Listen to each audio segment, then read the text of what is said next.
네, 8월 22일 예배 오신 여러분 환영하고 축복합니다. 오늘은 간절함과 믿음이 만날 때라는 제목을 가지고 함께 말씀 나누기 원합니다.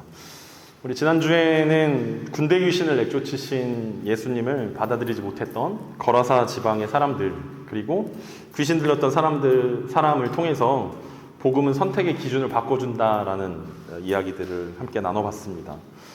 예수님을 따르기 원했던 귀신 들린 사람이 예수님께서 나와 함께 하지 말고 가족들에게, 친족들에게 돌아가서 복음을 전해라고 했을 때 그 귀신 들렸던 사람이 순종하고 나아가서 그 데가볼리 지방에 복음을 전하게 됐던 사건들을 함께 보면서 우리 기준이 하나님 나라에 있어야 하고 크고 화려한 어떤 세상의 기준이 아니라 하나님 나라의 기준을 쫓아야 된다라는 이야기들을 나눴었는데, 오늘과 다음 주는 이제 유명한 말씀인데, 회당장 야이로의 딸을 고치셨던 사건, 그리고 이제 오늘 혈루병 여인을 고치셨던 사건, 이 두 가지 사건들을 통해서 믿음에 대해서 우리가 함께 살펴보는 시간들을 가지려고 합니다.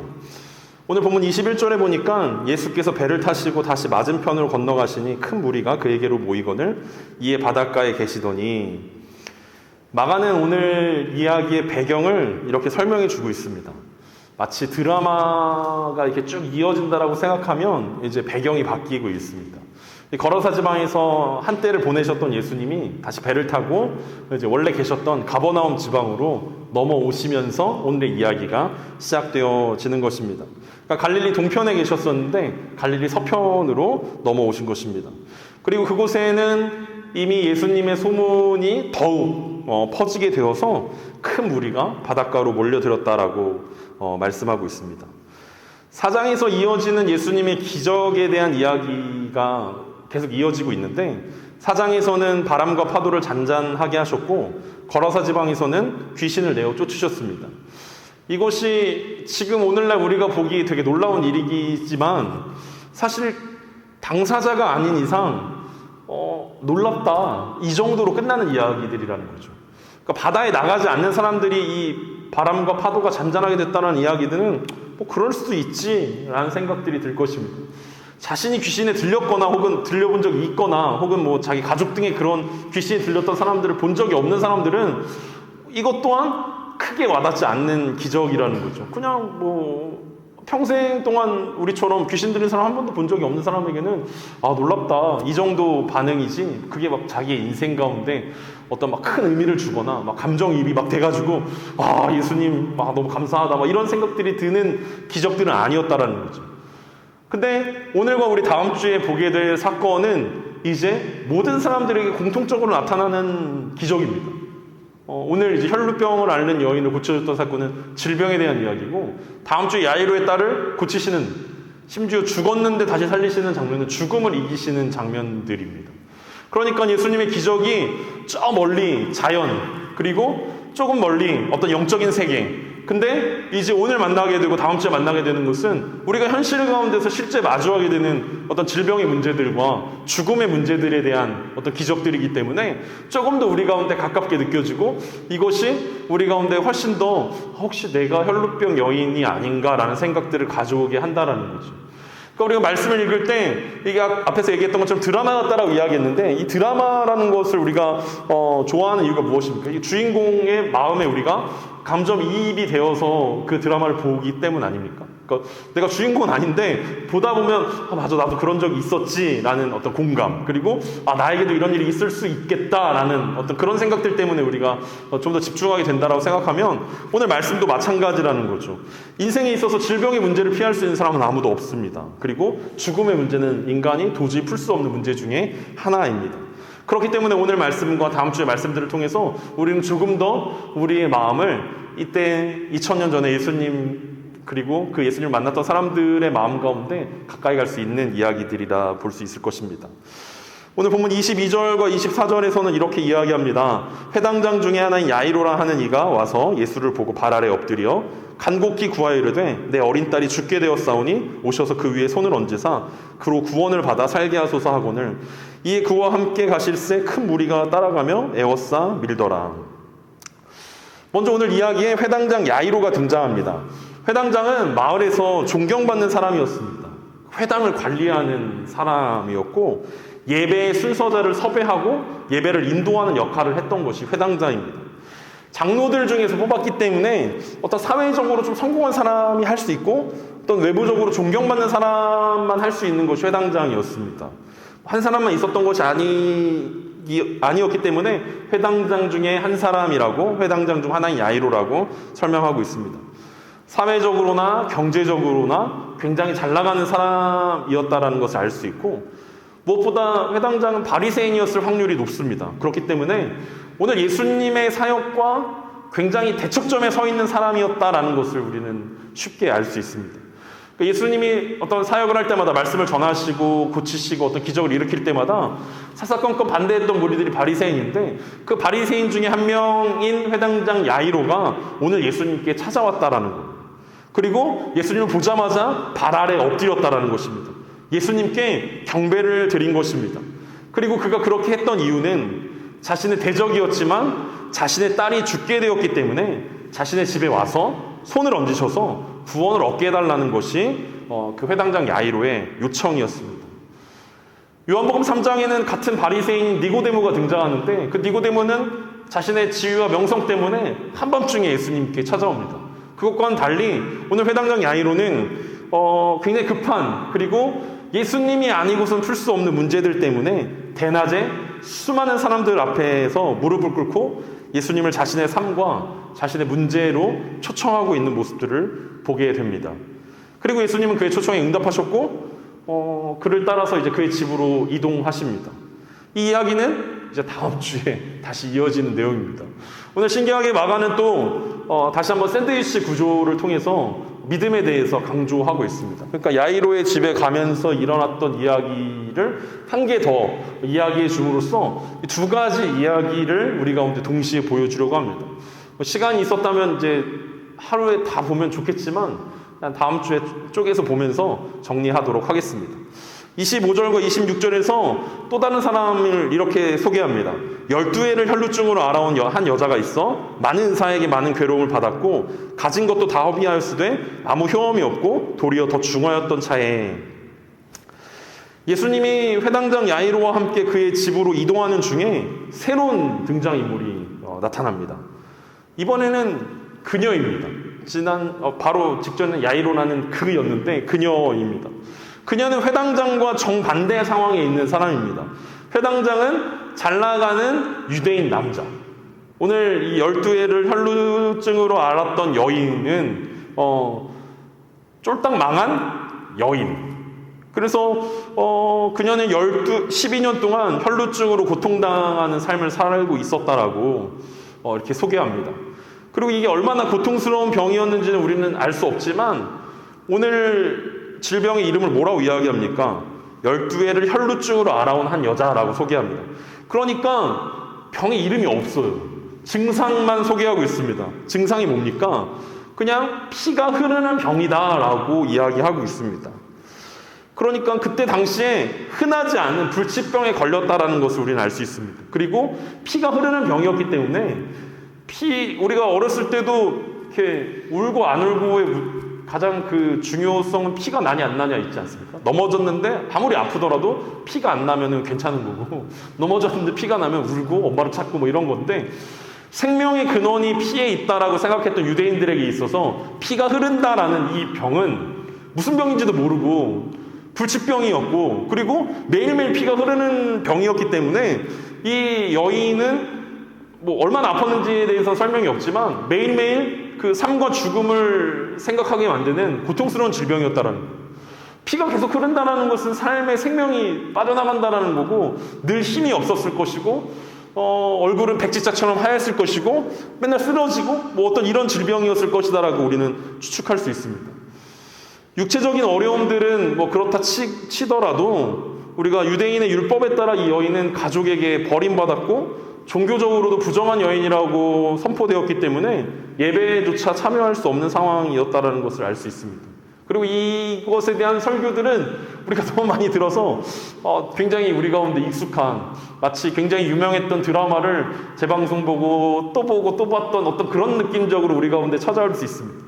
여러분 여기까지 들으면은 이제 여러분 스스로에게 맞아, 이런 이야기가 있었고, 나도 이 여인이 되었고, 맞아, 간절하게 예수님을 찾아서 또 구원을 받아야겠다. 어떤 이런 어떻게 접근할 수 있을 것입니다. 하지만 우리가 오늘 마치 처음 듣는 이야기인 것처럼 우리가 이 말씀대로 접근해 봤으면 좋겠습니다. 오늘 본문에서 그녀는 갖고 있었던 모든 것을 다 허비하였다라고 이야기합니다. 가난하고 소외되었고 부정한 여인이라는 사실을 마가가 강조해서 보여주고 있습니다. 하지만 잘 나가는 회당장이나 오늘 소외된 이 여인이나 하나님 나라의 관점에서 봤을 때는 다 똑같은 사람이라는 거예요. 둘 다 예수님의 은혜가 필요한 똑같은 사람이지, 회당장은 지위가 높기 때문에 예수님이 그 집에 찾아가고, 이 여인은 지위가 부족했기 때문에 예수님을 뒤에서 이렇게 만져야 된다, 뭐 이런 이야기가 아니라, 하나님 나라에서 보면 이 땅에서 부나 명예나 어떤 그런 것들 때문에 이 땅에서는 차별되고 사람들이 더 존중해주고 뭐 이런 것들이 있지만, 하나님 나라에서는 그런 것들이 하나도 효과가 없다라는 것입니다. 하나님 나라에서 무엇이 효과가 있습니까? 하나님의 은혜를 경험했는가, 그리고 하나님의 은혜로 그들이 믿음을 가지고 있는가, 이것이 하나님 나라의 백성으로서의 삶들을 보여준다라고 이야기하고 있습니다. 그러니까 이 야이로나 이 혈루병의 여인이나 예수님이 필요하다라는 인생이라는 점에서는 동일하다라는 거예요. 그리고 그게 동일하다면 하나님 나라에서도 동일하게 우리가 바라볼 수 있어야 된다는 것입니다. 그러면서 오늘 본문 27절에서 29절까지는 이렇게 이야기합니다. 예수의 소문을 듣고 무리 가운데 끼어 뒤로 와서 그의 옷에 손을 대니 이는 내가 그의 옷에만 손을 대어도 구원을 받으리라 생각함일로라. 이에 그의 혈루 근원이 곧 마름에 병이 나은 줄을 몸에 깨달으니라. 이미 갈릴리 지역에 예수님에 대한 소문이 가득 퍼졌습니다. 그리고 그것을 이 여인도 듣게 되었습니다. 그녀는 예수님을 만나기로 결심합니다. 앞서 살펴본 것처럼 그녀는 가지고 있었던 모든 것을 다 써버렸습니다. 그리고 주변에 아무것도 남아있지 않게 되었습니다. 자신 능력이 어땠는지 모르지만 능력도 필요 없게 되어졌고, 가지고 있던 부도, 그리고 사람들도 의지할 것이 아무것도 없는 절망 가운데서 마침내 이 여인에게 소망이 시작된 것입니다. 그리고 이 소망은 예수님을 향한 간절함으로 표출되었습니다. 그녀에게 들려진 예수님의 이야기를 통해 그녀의 마음 가운데 내가 예수님의 옷에만 손을 대면 구원을 받을 수 있을 것이다라는 믿음이 생겨났다라는 것입니다. 수많은 사람들이 예수님을 따르고 있었고, 예수님 주변에 12제자가 마치 호위무사처럼 예수님 주변을 잘 둘러싸고 있었을 것입니다. 마치 그 마가복음 우리가 2장에서 중풍병자가 예수님께 가까이 가려고 했지만 사람들이 많아서 들어갈 수 없었던 그 집을 연상케 하는데, 어쨌든 마가복음 2장에서는 친구들이 있었기 때문에 그 중풍병자가 예수님 앞에 지붕을 뚫고서라도 방해물들을 제거하고 도착할 수 있었는데, 안타깝게도 이 12회의 혈루병을 앓았던 이 여인은 주변에 친구도 없는 거예요. 가족도 없는 거예요. 우리가 잘 알고 있는 것처럼 부정하다라는 이유 때문에 아무도 남지 않는 불쌍한 인생을 살아가고 있다는 것입니다. 그럼에도 불구하고 이 여인은 아무의 도움 없이 간절한 마음 하나만 가지고 예수님 앞에 찾아갑니다. 그리고 마침내 예수님의 옷에 손을 대는데 성공합니다. 그리고 정말로 혈루 근원이 말랐고 병이 낫게 되었습니다. 증상이 잠시 멈춘 것이 아니라 아예 병의 원인이 치유된 것입니다. 그녀 안에 있는 작은 믿음이 커다란 간절함으로, 그리고 그것을 많은 사람을 뚫고 예수님의 옷자락을 만지게 하는 원동력이 되었던 것입니다. 여러 설교를 통해서 우리는 이 12회를 혈루병을 앓았던 여인의 상황들과 상태와 얼마나 비참했는지에 대해서 우리는 많이 이야기를 들었습니다. 그녀와 만나는 사람들, 심지어 예수님까지도 부정하게 만드는 결과를 초래할 수 있다는 사실들을 우리는 알고 있습니다. 그런데 우리가 여기서 궁금한 것은 이 여인이 어차피 잃을 것이 없기 때문에 예수님께 나아갔냐라는 것입니다. 앞에서 얘기했던 것처럼 이 여인은 혈루병이라는 레위기 15장에서 부정하다라고 이야기했던 이 병 때문에 다른 사람들 앞에 나설 수 없는 그런 인생이었습니다. 그래서 예배도 못 드리는 거예요. 부정하기 때문에 회당에 가서 예배를 드릴 수도 없는 상황입니다. 그리고 그녀와 만나는 사람도 일주일 동안 부정하게 되어지는 어떤 병이라는 거예요. 근데 사실 이게 전염병도 아닌데 율법이 그렇게 만들었다라는 거예요. 이 사람을 만나면 부정해진다라는 어떤 능력이 사실은 이 혈루병이 있었던 것도 아니고 이 여인한테 있었던 것도 아니고 그냥 율법의 요구였다라는 거죠. 그래서 이 여인이 잃을 것이 없었기 때문에 예수님께 나아가는 것이 어렵지 않았다라는 것이 아니라 이 여인이 예수님을 찾아가서 예수님의 옷자락에 손을 대었는데 치유가 일어나지 않으면 그 여인과 만났던 수많은 사람들과 예수님까지도 부정하게 만드는 아주 나쁜 결과를 초래할 수 있는 상황 가운데서 믿음으로 나아간 거라는 거예요. 그러니까 무슨 뜻이냐면 이 여인이 예수님을 만졌는데 치유가 일어나지 않았다면 이 여인이 만진 그리고 만났던 많은 사람들이 부정해진다라는 거예요. 근데 반대로 이 여인이 기대하고 믿었던 것처럼 만약에 예수님을 만져서 치유를 받는다면 그 부정하게 되는 원인이 사라져버린 것이기 때문에 더 이상 부정한 사람이 되지 않는 것이고 그녀를 만났던 모든 사람들도 괜찮아진다라는 거예요. 이 이야기가 예수님이 계속 기적을 베푸시면서 했던 이야기들 중에 하나입니다.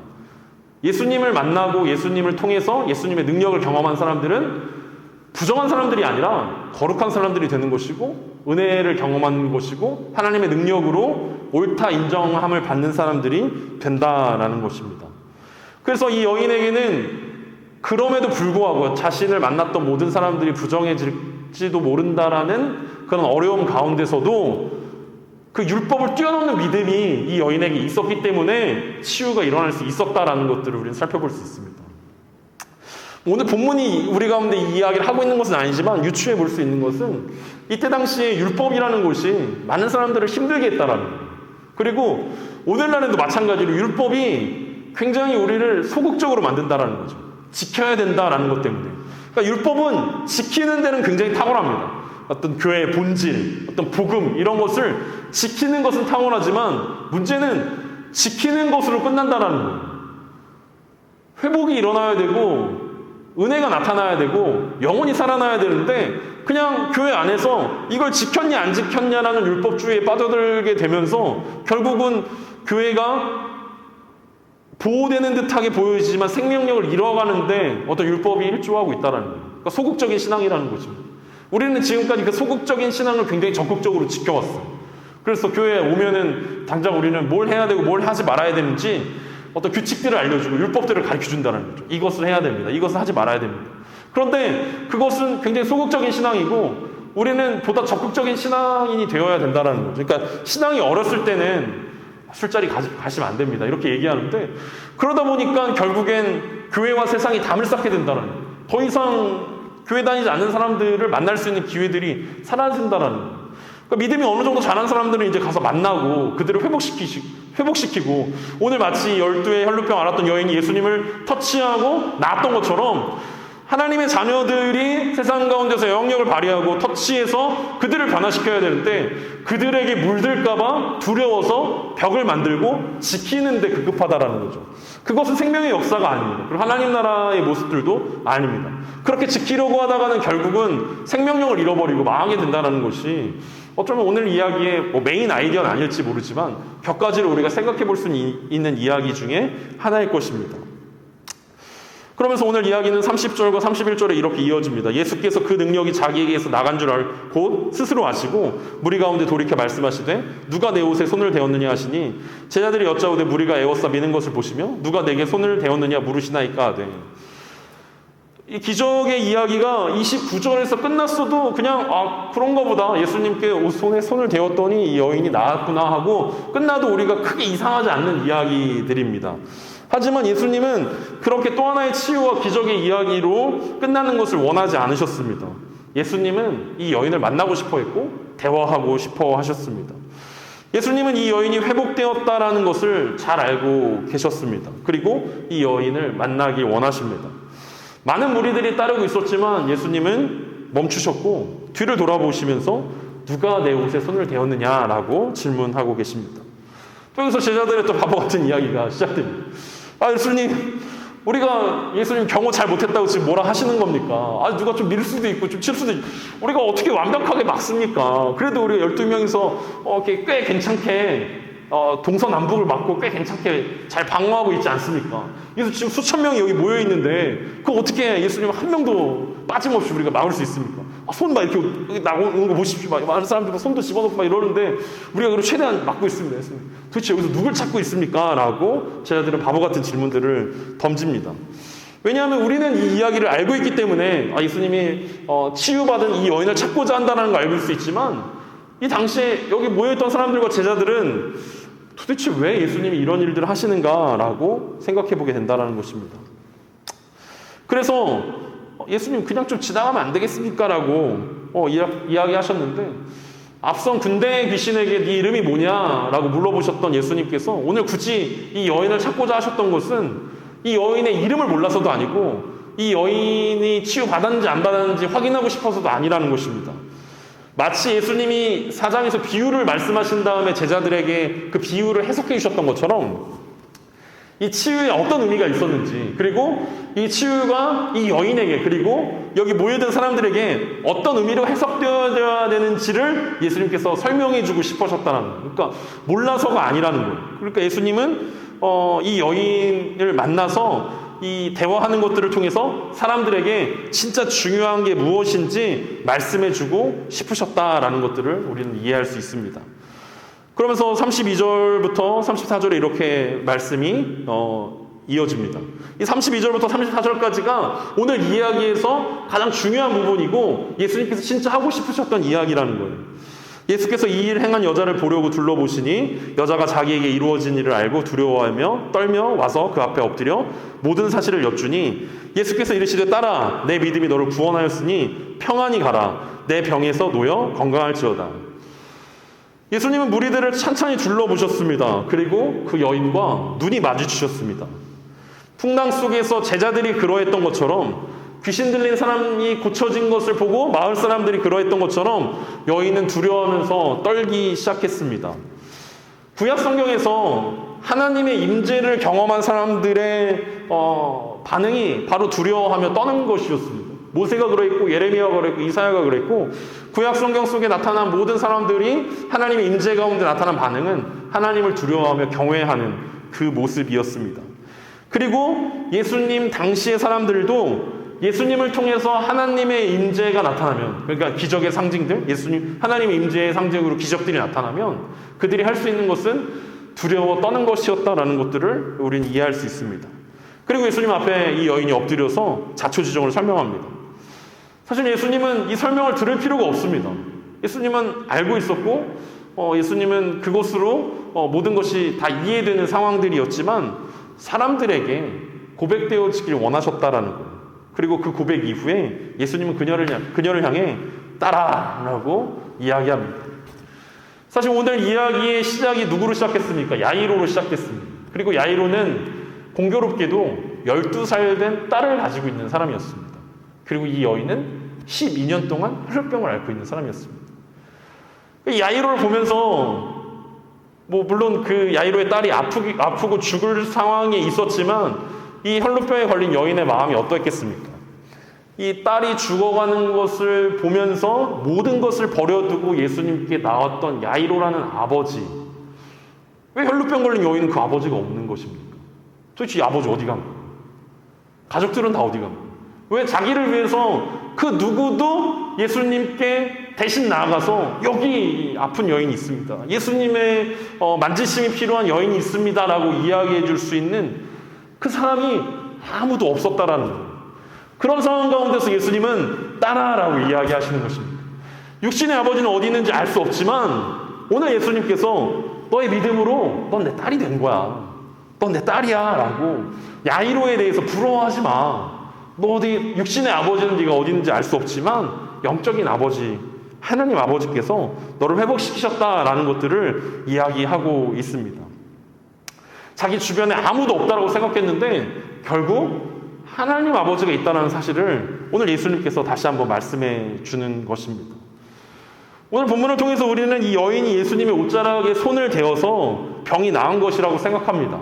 그래서 오늘 우리는 이 말씀의 결론에 우리가 어떻게 하면 예수님의 옷에 손을 댈 수 있을까로 우리는 이 말씀을 마무리 짓습니다. 그래서 예배를 더 열심히 드려야겠다. 기도를 더 열심히 해야겠다. 예수님을 더 우리가 간절하게 생각해야겠다. 그러면 우리도 이 여인의 어떤 기적들을 우리가 경험할 수 있지 않을까라고 우리는 생각할 때가 있습니다. 하지만 오늘 본문이 이 여인이 예수님의 옷에 손을 대었다라는 것들을 이상하게 더 많이 강조하고 있다라는 거예요. 마가는 4번이나 이 여인이 예수님의 몸에 손을 대었다라는 것들을 표현합니다. 그런데 성경 어디에도 예수님의 몸에 손을 대어서 병이 나았다라고 이렇게 등장하는 사람들은 없어요. 물론 무리들이 있어요. 주변에 있는 무리들이 예수님을 만지기 위해서 모였다라는 이야기들을 이렇게 표현하고 있고 묘사하고 있는 말씀들은 있지만 예수님께 손을 대어서 나음을 입었다라고 표현하는 경우는 오늘 이 경우밖에 없다라는 거예요. 대부분 치유의 기사에 보면 오늘 야이로도 예수님께 요청하지 않습니까? 예수님 우리 집에 가셔서 우리 딸에게 손을 대어서 낫게 해주십시오라고 이야기합니다. 그러니까 대부분 예수님이 치유할 때 문둥병자를 고치실 때도 예수님이 손을 대었고 이제 뒤에 이어지는 어떤 치유 기적들에 대부분 다 예수님이 손을 대십니다. 그리고 예수님이 손을 대면 기적이 나타나지 예수님께 손을 대어서 반대로 어떤 사람의 손을 대어서 낫는 경우들이 없다라는 거예요. 근데 오늘 왜 굳이 마가는 이 여인이 손을 대었다라고 이야기할까? 생각해 보니까 오늘 예수님께서 딸아 안심하라 라고 말씀하셨는데 왜 이런 이야기를 굳이 하실까라는 생각들이 들었다라는 거예요. 그것은 무엇입니까? 결국은 이 여인에게 있었던 어떤 절망, 아무도 없다. 그리고 다 잃었다라고 생각했던 그 절망이 결국은 간절함으로 바뀌었다라는 거죠. 그리고 그 간절함이 믿음을 불러왔고 간절함과 믿음이 만나니까 결국은 예수님의 기적을 경험하게 됐다는 것입니다. 그러니까 우리가 볼 때는 이 여인이 예수님을 만져서 고침을 받은 것처럼 보여지지만 결국은 예수님 기준으로 보면 예수님이 만져짐을 당한 거죠. 이해가 되십니까? 그러니까 하나님의 숨바꼭질이었다라는 거예요. 붙잡히기 위한 숨바꼭질이었다는 거죠. 이 여인이 붙잡을 수 있도록 예수님께서 옷깃을 내어주셨다라는 거죠. 그리고 이 여인이 예수님의 옷자락을 만지는 순간 아버지 되신 하나님의 손이 이 여인을 만져주셨기 때문에 고침을 받을 수 있었다라고 생각하는 것이 훨씬 더 좋다라고 이해할 수 있습니다. 그래서 하나님과의 숨바꼭질이 이렇게 끝난 것입니다. 12년 걸렸어요. 12년 동안 이 여인은 아팠고 절망했고 자신의 존재에 슬퍼했고 주변에 아무도 없다라는 것들 가운데 아쉬워했고 왜 자신의 인생이 이렇게 꼬여만 가는가에 대해서 한탄하고 원망했지만 결국 그 사건을 통해서 하나님께서 원하셨던 것은 간절하게 믿음으로 하나님 앞에 나아오라는 사인이었다는 거죠. 그래서 하나님은 이사야 55장에서 너희는 만남만 할 때 나를 찾으라라고 이야기합니다. 가까이 계실 때 그를 부르라라고 이야기합니다. 그것이 왜 그러냐면 우리가 간절하게 노력해서 만나주는 것이 아니라 하나님께서 만나주시겠다라고 약속하셨기 때문에 만나주시는 거고 치유하시겠다라고 약속하셨기 때문에 치유되는 것이다라고 이야기할 수 있기 때문입니다. 우리 교회 안에서 믿음이라는 단어들을 우리가 너무 많이 설명하고 이야기하기 때문에 믿음이 굉장히 흔한 이야기가 되어버렸습니다. 하지만 흔한 이야기이기 때문에 우리는 다시 한번 더 이 믿음에 대해서 점검해 봐야 합니다. 믿음은 하나님이 주시는 거라는 거죠. 그러니까 우리가 열심히 하고 노력해서 얻어지는 것이 아니라 하나님의 은혜로 부어주시는 것입니다. 근데 그 천지를 창조하시고 역사의 주관자 되신 그 하나님께서 오늘 이 여인에게 찾아와 주셨습니다. 그리고 이 여인에게 간절함을 불러일으키셨습니다. 그리고 그 간절함은 믿음과 만나게 되어져서 역사되어졌습니다. 단순히 이 여인의 간절함과 믿음 때문에 이 일들이 일어났던 게 아니라 이 여인의 간절함과 더불어서 예수님의 간절함이 있었다라는 거죠. 예수님이 이미 이 상황들을 알고 계셨고 오늘 이 역사가 일어날 것들을 기대하고 계셨습니다. 이 여인이 치유받기를 원하는 것보다 훨씬 더 아버지 되신 하나님께서 이 여인을 치유하고 싶었다라는 것들. 이 여인의 믿음이 하나님과의 간절함과 만났을 때 기적이 일어난 것입니다. 이 여인의 믿음과 하나님의 간절함이 만났을 때 결국 하나님의 숨바꼭질이 끝나게 되었다라고 이야기할 수 있습니다. 결국 이 여인은 수많은 환난과 어려움들을 통해서 이 질병을 통해서 심령이 가난한 자가 어떤 사람이다라는 것들을 경험하게 되었습니다. 의지할 수 있는 모든 사다리가 무너져 버린 거예요. 아무것도 의지할 수 있는 것들이 없어져 버렸다라는 거죠. 그 상황 가운데서 예수님께서 산상수훈을 통해서 말씀하셨던 것처럼 심령이 가난한 자는 복이 있나니 천국에 그들의 것입니다. 그러니까 의지할 것이 많은 사람들은 심령이 부유한 자들입니다. 하나님 말고도 의지할 것이 많은 사람들, 하나님 외에도 의지할 수 있는 부가 있거나 명예가 있거나 어떤 기술이 있거나 무언가가 있다면 그들은 심령이 가난하지 못하게 되어지고 결국은 천국을 소유하지 못하는, 하나님 나라의 백성이 되어지지 못하는 결과들을 가져올 수 있다라는 이야기들을 하고 있습니다. 예수님의 이적은 이때 당시에 수많은 사람들이 있었지만 모두에게 다 믿음으로 이어진 것은 아니었습니다. 그래서 예수님이 굳이 이 여인을 만나서 대화하고 싶어 한 거예요. 왜냐하면 예수님 주변에 수많은 사람들이 있는데, 그리고 수많은 사람들이 다 이 기적에 동참하면서 무엇이 하나님의 기적인가에 대해서 경험했음에도 불구하고 모두 다 믿음으로 이끌어지지 않았다라는 거예요. 그래서 예수님께서 이 기적을 경험하고 듣는 것보다 훨씬 더 중요한 것이 있다라는 것들을 우리 가운데 말씀한다는 거죠. 그러니까 기적을 경험했던 사람들에게는 이것은 하나의 깨달음이었고 그냥 한 가지 에피소드로 끝나버렸습니다. 진짜 믿음이 아니었다라는 거예요. 그냥 앞에서 우리가 얘기했던 풍랑을 잠잠하게 하셨고 귀신을 내어쫓던 그냥 하나의 사건이었다는, 아, 예수는 그런 분이구나. 그게 이들의 삶과 무슨 연관이 있었냐라는 거죠.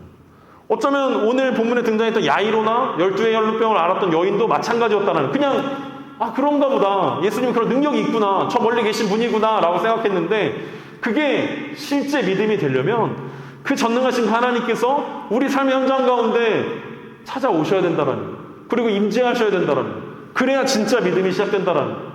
그러니까 우리 안에 앞에서도 우리가 소극적인 믿음 이야기했지만 결국 믿음이 자꾸 줄어들게 되어지고 행함이 없는 믿음으로 전락하게 되어지는 것은 삶의 현장 가운데 하나님을 더 이상 초대하지 않는다라는 거예요. 전능하신 하나님이 우리의 삶 가운데 임재하지 않는다라는 거예요. 예수님은 우리 삶 가운데 오셔서 따라 안심하라 라고 말씀하고 싶어 하시고 우리 삶에 간섭하고 싶어 하시고 우리 삶에 함께하고 싶어 하시는데 우리는 그냥 알아서 할게, 하나님 좀 계세요, 나중에 기회 되면 기도할 때 찾아갈게요, 굳이 왜 제 일하는데 찾아오셔서 불편하게 하고 힘들게 하고 그냥 알아서 할게요 라고 우리는 자꾸 하나님을 밀어낸다는 거죠. 그렇게 되어진 믿음은 그냥 깨달음입니다. 믿음은 그냥 기적입니다. 근데 오늘 본문이 이야기하는 것은 믿음은 그런 깨달음이나 기적이 아니라 삶 속에 찾아오시는 하나님의 은혜라는 거죠.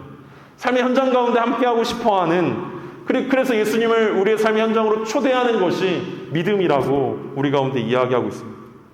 이 여인은 조용히 왔다가 조용히 가고 싶었을 거예요. 사람들이 자꾸 알아보고 막 얘기하는 것보다는 어차피 자신의 질병도 개인적인 것이기 때문에 그냥 빨리 치유받고 빨리 가버리면 좋겠다라고 생각했는데, 예수님은 그 여인이 유명해지길 원하셨던 것 같아요. 야, 너 유명해졌으면 좋겠다. 너 나 때문에 유명해졌으면 좋겠다. 자, 일어나. 그리고 오늘 간증의 시간을 가질 거야. 자, 일어나서 너 한번 간증해봐. 너의 삶에 어떤 변화가 있었니? 어떤 일들이 있었는지 한번 이야기해봐. 그러면서 예수님은 이 여인에게 평안히 가라고 선포하십니다. 단순히 질병에서 노임을 얻는 것이 아니라 가족과의 관계 가운데서, 공동체 안에서, 무엇보다도 하나님과의 관계에서 평안, 우리가 사랑하고 좋아하는 그 샬롬의 은혜가 이 여인에게 임했고, 그리고 그것을 누리면서 살아가라고 예수님께서 말씀하신 것입니다.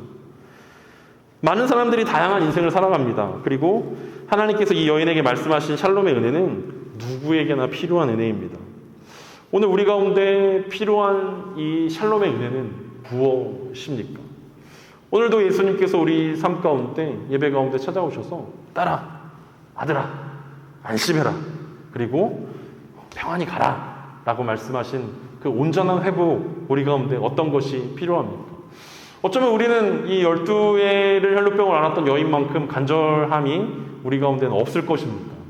여전히 우리는 꽤 괜찮게 살고 있고, 여전히 우리는 하나님보다는 삶의 어떤 패턴이나 어떤 매일 살아가는 어떤 습관을 쫓아서 꽤 잘 살아가고 있는 어떤 그리스도인으로 우리는 또 하루를 살아가고 또 한 주를 살아가게 될 것입니다.